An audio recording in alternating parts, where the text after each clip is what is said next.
You know, we're always told that in the world of AI, bigger is always better. But what if that core assumption, that whole idea, is about to be turned completely on its head? Today, we're going to dig into a really fascinating research paper that argues the future of AI agents isn't giant, but actually tiny. So, first things first, let's talk about what's at stake here. The market for AI agents, those automated helpers that promise to manage our schedules, write our code, and run our businesses, well, it's projected to be worth a staggering $200 billion by 2034. I mean, we are talking about a massive economic shift. And right now, pretty much all of that is being built on these huge, expensive, really power-hungry large language models, or LLMs. But a new paper from some researchers at NVIDIA is asking a pretty bold question. Are we basically using a sledgehammer to crack a nut here? Is there a much smarter, way more efficient way to get this done? And that gets us to what the paper calls our current LLM habit. It's become the default, the go-to way of thinking for the whole industry, but it might just be holding us back. Okay, so here's the heart of the problem they point out. On one side, you've got these generalist LLMs. They're amazing, right? They're designed for these broad, flowing, human-like conversations about pretty much anything under the sun. But then you look at what we actually ask AI agents to do, and a lot of it is super specific. It's repetitive, and honestly, it doesn't need a conversation at all. It's just a fundamental mismatch between the tool and the job. And this mismatch, it's fueling a huge financial gamble. I mean, just look at this chart. It lays out the estimated spending for 2024, and the gap is just wild. The money being poured into the cloud infrastructure to run these agents on giant models absolutely dwarfs the actual market for the agent applications themselves. That's more than a 10-to-1 bet that this super inefficient LLM-first model is the only way to go. The NVIDIA paper really doesn't pull any punches. They put it bluntly, saying this dominance of LLMs is, and I'm quoting here, excessive and misaligned with what AI agents actually need to do. So, if LLMs are the problem, then what's the solution? Well, this is where the paper introduces a new hero for our story, the small language model, or SLM. So what exactly is an SLM? The paper gives a really great practical definition. Basically, it's an AI model that's small enough to fit on a device you probably already own, like your laptop or even your phone. And it's fast enough to handle your requests right there without having to call out to some giant faraway data center. So the first big argument is, hey, don't underestimate these things. Modern SLMs are actually surprisingly powerful.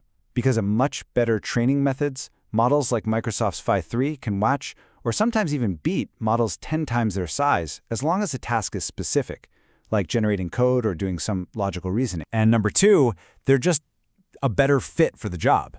Because they're so small, they're incredibly flexible. You can quickly fine-tune an SLM to become a world-class expert at just one thing. You can improve it overnight. And because they're easier to work with, it opens up AI development to way more people, not just the giant corporations. And here it is. This is the killer argument. They are so much cheaper. The paper estimates that running a task on an SLM can be anywhere from 10 to 30 times cheaper than using a giant LLM. That is a massive, massive drop in energy use, in latency, and of course, in cost.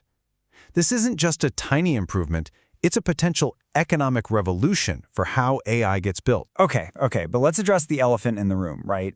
The big counter-argument you're probably thinking about right now. At the end of the day, aren't the big models just smarter? Let's just ask it directly. Even if a task is simple, won't an LLM's huge general knowledge about the world always give it some kind of performance edge that a little SLM just can't match? It's a totally fair question, but the paper has a really brilliant answer for this. So their rebuttal is this. Really smart AI agents don't solve big problems all in one go.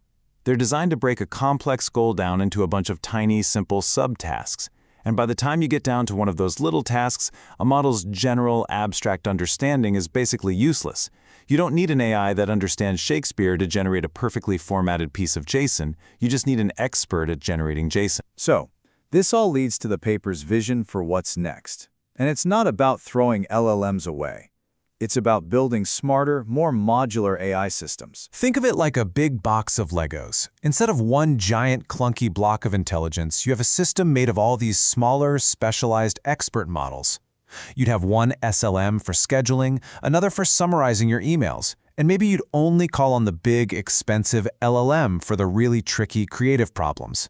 This kind of approach is way cheaper to run. It's faster to debug, it's easier to deploy, and it's just a much more sustainable way to build. And look, this isn't just some abstract theory. The paper actually gives us a practical roadmap, a 6-step algorithm for converting agents from LLMs to this new modular system. You basically log what the agent is doing, find those common, repetitive tasks, and then you train a cheap, super efficient SLM to become an expert at doing just that one thing. It's a clear playbook for making this a reality. So we're left with this really fascinating question. What if the path to truly powerful and useful AI isn't about building a single, giant, all-knowing mind after all? What if it's about creating a diverse, decentralized swarm of tiny, hyper-efficient specialists working together? It's a radical shift in thinking, and it could completely define the next chapter of AI.